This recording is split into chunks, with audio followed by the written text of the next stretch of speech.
Support comes from the Missouri Forest Products Association. Missouri produces wood pallets, railroad ties, white oak barrels, hardwood floors, and more. Details on the variety of products made in the state are at choosewood.com. From St. Louis Public Radio. This is St. Louis on the Air. Is there anything about that as a last page that feels to you more like a beginning than an end? Yeah, I mean, the beginning of love.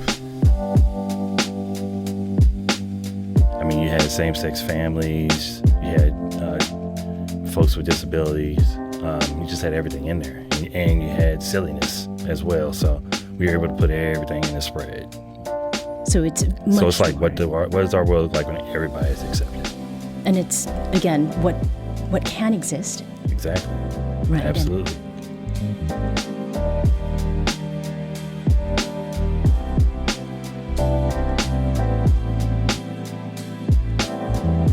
I'm Elaine Cha.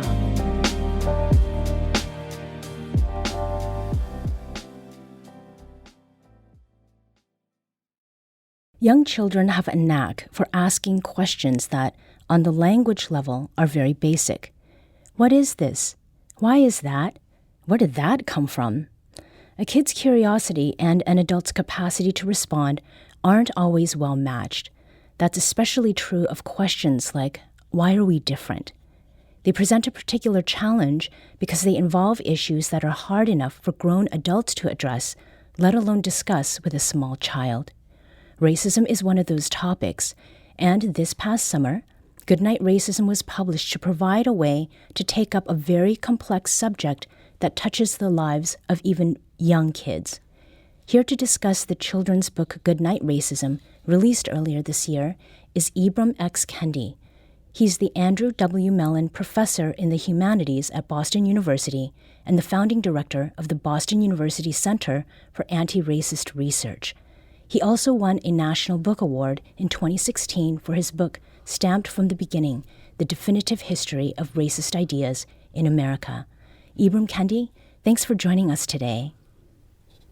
Oh, you're welcome. Thank you for having me. Ibram, you're taking part in a Washington University event via live stream, and that conversation will focus on anti-racism and social justice in the workplace. By the way, we have a registration link to that event at our website at stlonair.show. Now, you talk with all kinds of audiences, adults and kids alike. When it comes to children, how do you address racism? Well, I think there's two levels, or there's two ways in which we should talk to children about racism. First is talking to them about what I refer to in my work as racist ideas. So the idea that dark is ugly or light skin is beautiful. And it's important for us to actively allow our children to see the vastness of really the human rainbow and to see their skin color as part of that beautiful human rainbow, and to not see their skin color as better or worse, or people who look like them as good or bad. And we have to actively teach them to internalize that idea, because they're constantly directly and indirectly receiving messages that say otherwise, that indeed say dark is ugly and light is good. And secondly, we have to teach them about the problems are bad rules, not bad people. And they know all about bad rules, particularly younger children. They don't like the rule of when they are supposed to go to bed.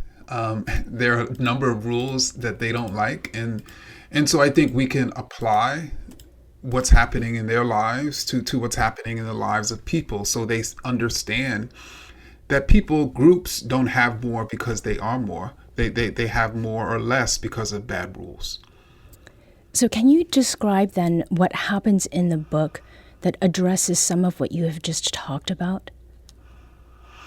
Well, indeed, we tried to create a book that allowed children to indeed understand that not only are the bad rules creating some of the challenges that families are facing, but more importantly, trying to get young people to imagine a different type of world if we were truly to wish racism good night, if we were to truly eliminate racism. And so the better part of the book is trying to get kids to understand the type of world we could be building. Now, to that point of imagining and what we associate with nighttime, there's dreaming and there's sleep. And I'm wondering about the title of this book, Goodnight Racism, and its relationship to the way you imagined people coming to this work. Well, I think that I have a 6-year-old daughter and who is right in the middle of the age range for this book. And my daughter, like other children her age, have just this incredible imaginary to really see past what is, to really create and imagine for themselves what doesn't exist. And I think it is that imaginary that has allowed people over the course of history to create change. And so nurturing that imaginary through what could happen if we could put racism into the night, I think is, to me, the beauty of this book. For the timing then of this book and that beauty that you're talking about, you have published quite a few books recently with kids in mind. In 2020, it was the illustrated children's book Anti-Racist Baby. Then 2021 brought us Stamped for Kids, Racism, Anti-Racism, and You, which is the YA or young adult version of your National Book Award-winning book Stamped from the Beginning. And then in June, you published How to Raise an Anti-Racist, which is for adults. On the same day, you released Goodnight Racism. Now, I think it would be easy enough to assume that you put out Goodnight Racism as a tool to accompany How to Raise an Anti-Racist. But is there a reason that's perhaps less linear, so to speak, that's behind why you felt 2022 was the right time to publish Goodnight Racism?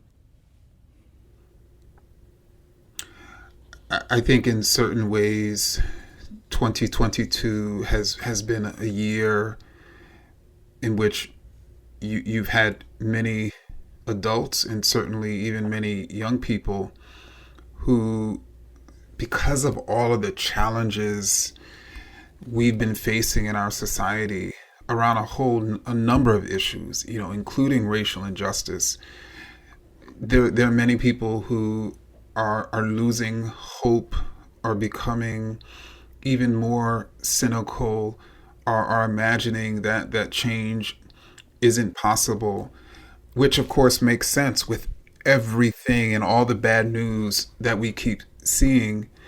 And so I think it is in those moments that we need to encourage our youngest of people as well as ourselves, to dream and imagine, and to believe that change is possible.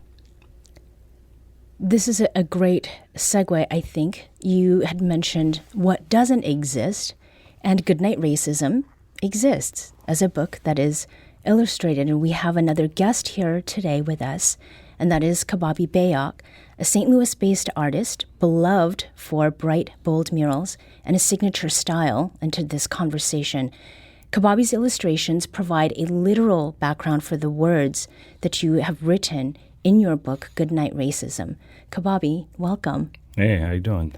I am very well and so glad that you are in the studio with us.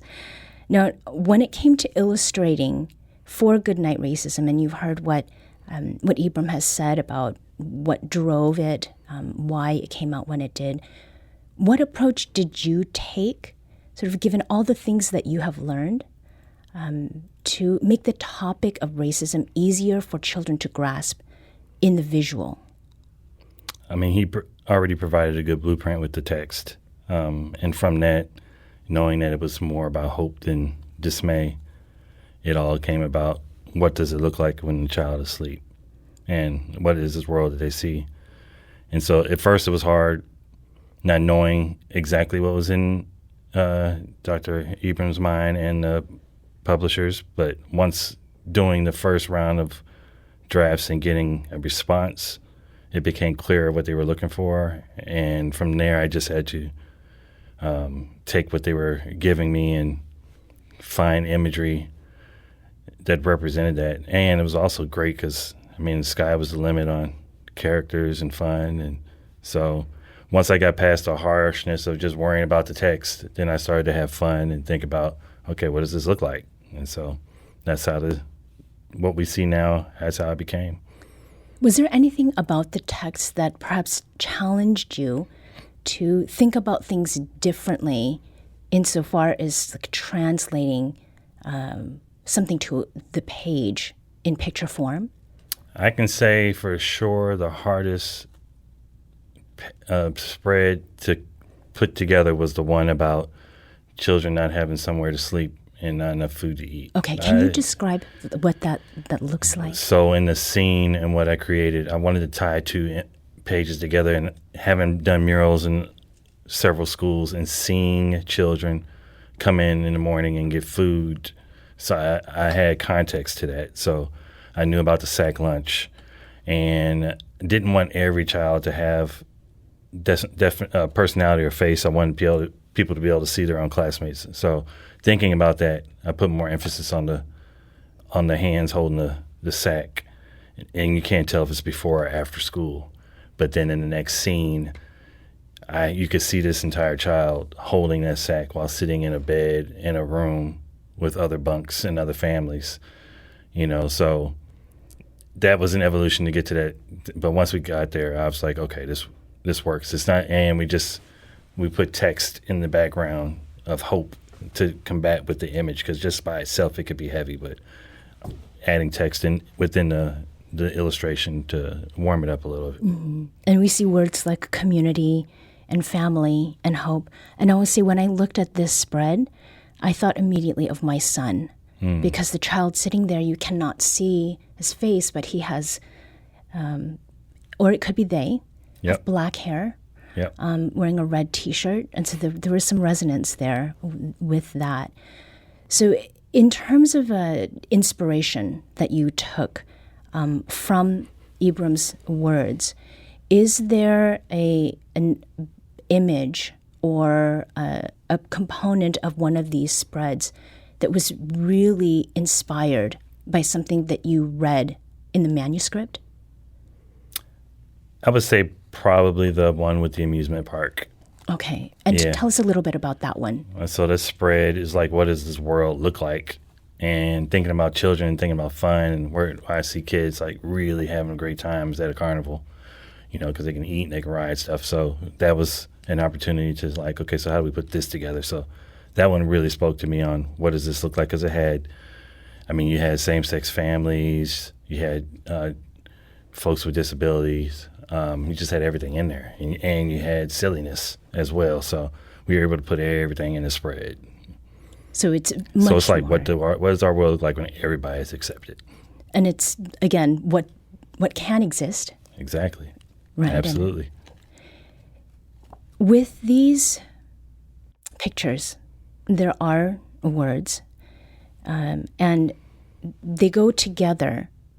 How well do you think a child or an elder, for that matter, who cannot read or isn't fluent in English, for example, could understand Goodnight Racism based on your illustrations themselves?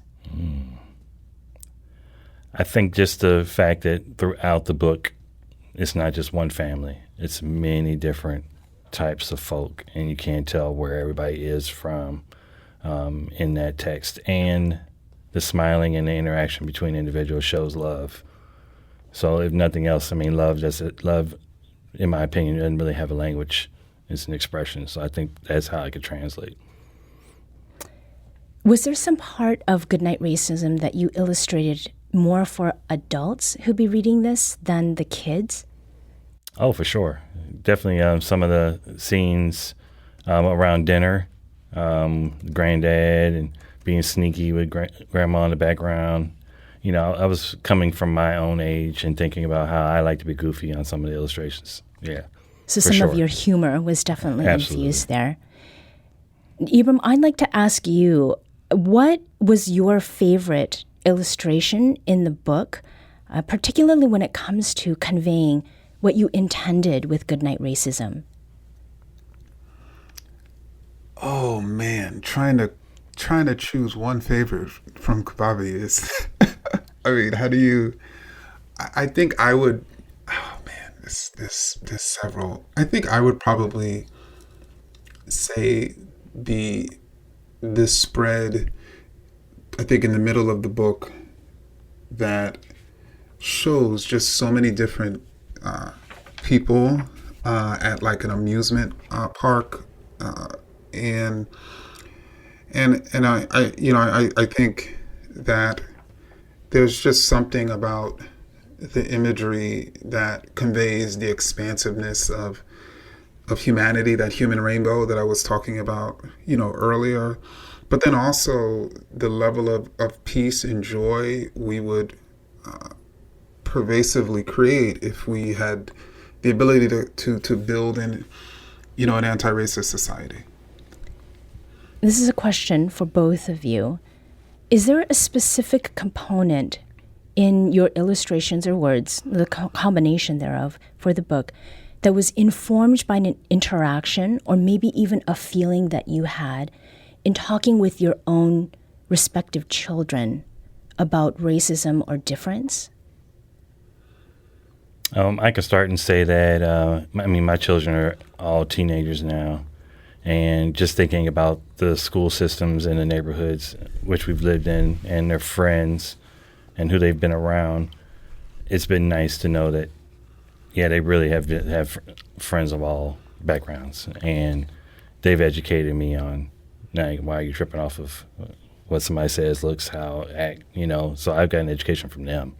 And so I was able to come to this already open-minded and already knowing that they feel pretty secure with who they are and who they're around. So, Ibram, how about you? So I was gonna say that, so I should have went first, but I'll choose.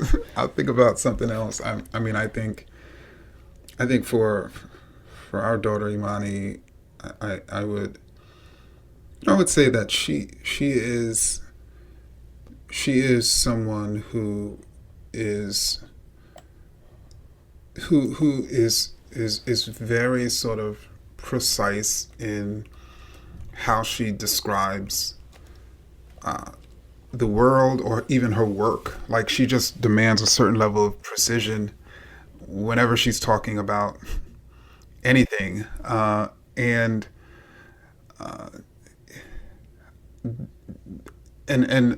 I mention that because I think it's one thing to say, oh, we need another world. It's another thing to really think about what that new world could be, and even more importantly, with Cbabi's illustrations, what it could look like. In terms of muscles, this includes your mind. For you, Cbabi, working on this book, how did it stretch your muscles as an artist? I don't always think in scenes, so I try to avoid it as much as possible in my own work. And so in order to be a part of this, I had to push past that and think, what do I already do that can relate to this book? And I had already been practicing several things, and even the digital component to put the book together. It's only my second time doing a book like this, so that was a good challenge.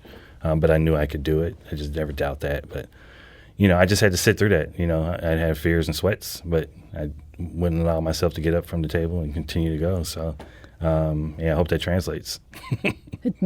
We very much enjoy what the final result is there. And there is an easiness, I think, to the way the the pictures lay out so that it's not just scenic, it feels filmic, so that you're experiencing sort of what is happening on the page. I would like to direct the question, Ibram, to you about muscle stretching. The way that the manuscript reads, it's quite poetic. They're short sentences. Was it any kind of challenge to write in this very condensed or more concise form? Yes. I won't tell you how many drafts we went through and how long it took, over a year, to get to the final text. And I think I yet again was just struck by the amount of work the authors of children's books must and routinely put in, despite in the end there not necessarily being as many words. And so that, of course, not only the words themselves, but the lyricism, but the message, the clarity for young readers is all incredibly, important. And indeed, just last night, my daughter read the full book to me for the first time. And so it's, I'm still sort of on that high, particularly as I went into this conversation with each of you. What a wonderful coincidence. Ibram, I'd like to ask a question of both of you. I'm going to start with you. I would love your thoughts on the final page of the book. It's a single page with the father holding his daughter, asleep with her head on his shoulder. And there are just 3 words there. Goodnight, racism. Good night. Is there anything about that as a last page that feels to you more like a beginning than an end? Yeah, the beginning of love. And because if there are many tragedies and calamities that racism has wrought onto our world, and one of the most devastating is that, of course, it is soaked in hate. And so being able to put it for racism to go good night means we are beginning or expanding love. Ibram X. Kendi is the 2016 National Book Award winner and the author of the recently released children's book, Goodnight Racism. St. Louis artist Cbabi Bayoc is a much beloved artist in town who illustrated the book. Cbabi, Ibram, thanks to you both for joining today. Thank you. Thank you.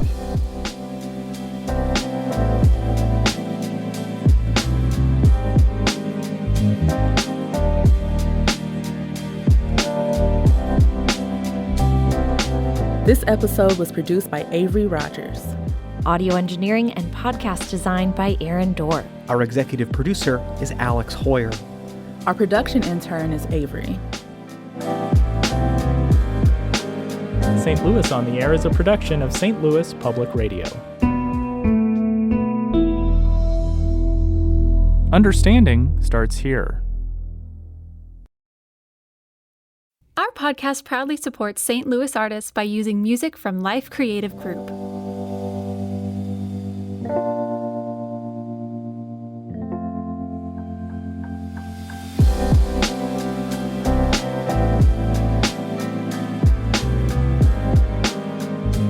Do you find yourself regularly listening to episodes of St. Louis on the Air? Suggest us to a friend you think might enjoy our conversations, and leave us a review and rating on Apple Podcasts on the App Store. It's the simplest way to help people discover our show. Thank you. St. Louis Public Radio is a member-supported service of the University of Missouri St. Louis. Support comes from the Missouri Forest Products Association, providing more than 41,000 jobs in the production of wood pallets, railroad ties, white oak barrels, hardwood floors, and more. Details at choosewood.com.